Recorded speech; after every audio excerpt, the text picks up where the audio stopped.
What is something we all want? No matter if we're a high, medium or low handicap player, what is something we all want? Extra yards? Today's video is tailored to absolutely everybody, and it's going to give you 2 simple things that you can do to hit the ball further. Yes, 2 simple things to hit the ball further. So the first thing we're going to talk about is strike. Now, a lot of people, no matter if you're kind of a high, medium or sometimes a low handicap player, really struggle with the perception of where they're hitting the driver.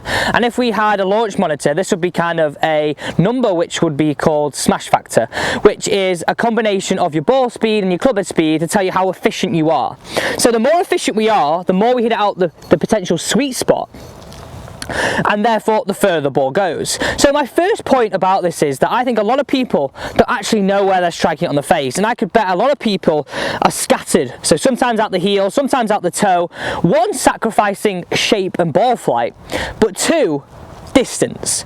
So if we can start to train a more centered hit, that's in fact going to help you hit it further. Now, we all know the fact that if it's pointing to the right and it matches our path, or pointing to the left and matches our path, we could still hit it potentially offline. But first point of call, especially with the driver, we need to make sure we're training a centered hit. So how can we do that? Simple drill. If we imagine we have 2 T-pegs, I'm going to show you this down at the golf ball, either side of this driver, just a narrow enough channel to swing this club through. Would this hopefully potentially highlight, 1, if we caught the inside one, are we out the toe? Or 2, if we caught the outside one, are we out the heel? So it's going to give you a little bit of an insight to what you're doing.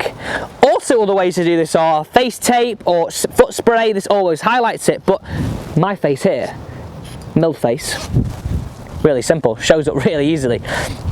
So putting 2 T-pegs down, creating a channel, not only is going to highlight if you're heel or toe, but also start to train a more centered hit. Because a big believer, if you have the perception of where it is and you know where it is and you try and create the opposite, you might find that middle ground. So if we take a common factor, the fact that people hit out the heel, then we go, okay, I know I'm at the heel, try and hit it somewhere towards the middle. We might start to train a slightly different swing. More centered hits, better smash factor, better efficiency, longer shots. Let's show you the drill. So all I want us to do here, establish a ball to target line, place your driver down behind. So 1 T-peg just on a slight angle on the inside, and then a 2nd T-peg just outside the golf ball. So I've created a narrow channel there to swing the golf club through.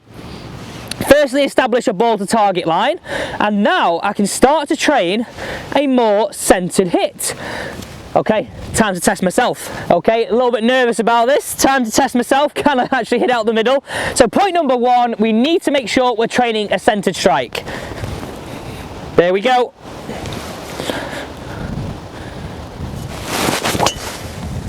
Oh, that was nutted.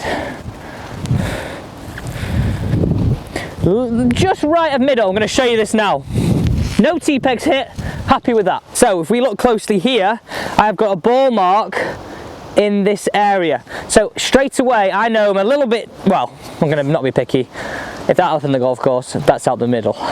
But straight away, it got me actually more clued in to bothered about strike rather than where my swing was. And surely that's an important factor. Put our attention in the right place, ball and strike, before we think about what's actually happening in the rest of our swing. Strike is absolutely king. Yes, factors in the golf swing do matter, but we need to make sure, especially with this, because there's gear effect, we've got strike down to a T. Okay, what's point number 2? Part number 2, the cheese grater analogy. What are you on about, Alex? Well, simply, this is the analogy that if we had a block of cheese and not grater, the more we come across the golf ball, and the more we come across the golf ball, and the more we hit down the golf ball with a lot of loft, the less full on this hit's going to be. The more likely you're going to grate cheese off. So ultimately, the more you're going to lose. And if we put that into ball efficiency, the more distance we're going to lose as well. So if we imagine now we've got our block of cheese, golf ball as well, club, and our grater. With the driver, we know we want to hit it on the up with a loft that's closely matching that.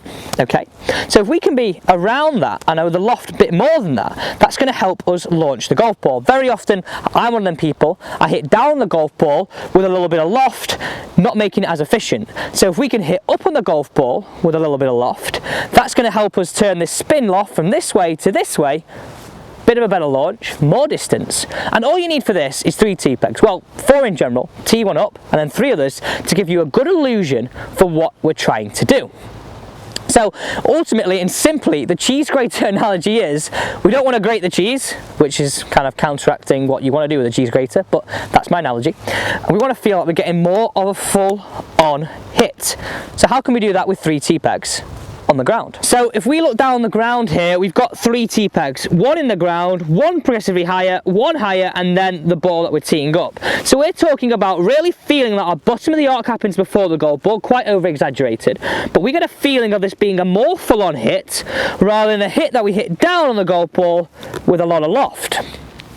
So we want to feel like we've got a good loft on the golf club, so say roughly around 10 degrees or whatever that might be, and we're going to hit up on it by a degree or 2, or even be quite neutral. But ultimately, the less I can hit down on this in my respect, the more you can hit up on it, the more efficient we're potentially going to be. So this analogy in this second stage of this drill is all about training that upwards hit. We accompany that with a nice centered strike.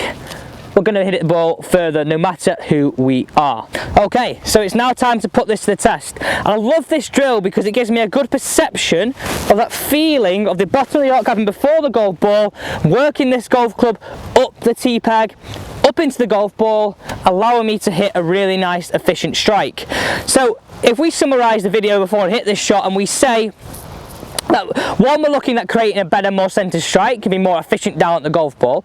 Secondly, we're looking to train a more of a upwards hit on the golf ball. So centered strike, more upwards hit with the driver to give us longer drives. Now, this cheese grater analogy would work in this sense. So if we had a massive out to in path with an open face, we would grate a lot of the ball. If we had a massive in to out path, very closed face, we would again do the same thing. Also then down towards the golf ball, if we hit down the golf ball but then had a lot of loft, we would then create a lot more spin. So in essence, we're trying to get a small amount of spin in summary, and we're trying to feel that we hit up on this golf ball with a correct amount of loft. Now, the correct amount of loft, I don't want to get too technically into this, but ultimately, if we had a good amount of loft and we hit up on it by a certain amount, if we had a good club speed, longer drives. Okay, time to hit this one away. I'd have a few waggles, bottom of the arc coming down, before the golf ball, really getting that feeling. Okay, bombs away. That felt so over exaggerated for me. I felt like I was like this. I'm someone who hits down on it, so it's a hard thing for me to do. But there you go, 2 moves or 2 drills that are going to allow you, no matter who you are, to hit this golf ball further. Thank you for watching. Don't forget, smash that subscribe button, and see you tomorrow on Alex Elliott Golf.